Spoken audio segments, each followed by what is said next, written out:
আসসালামু আলাইকুম। সকালে উঠে আমার সর্বপ্রথম কাজ হচ্ছে পাখিদের সফট ফুড বানানো।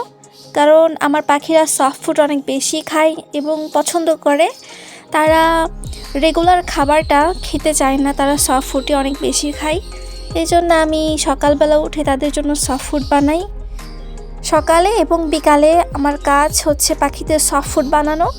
খুব যত্ন সহকারে আমি তাদের জন্য সফট ফুড বানাই, কারণ সফট ফুড যদি আপনি পাখিদের না দেন তাহলে পাখিরা হেলদি থাকবে না, একটু গোলুমোলু থাকবে না, তারা শুকিয়ে যাবে।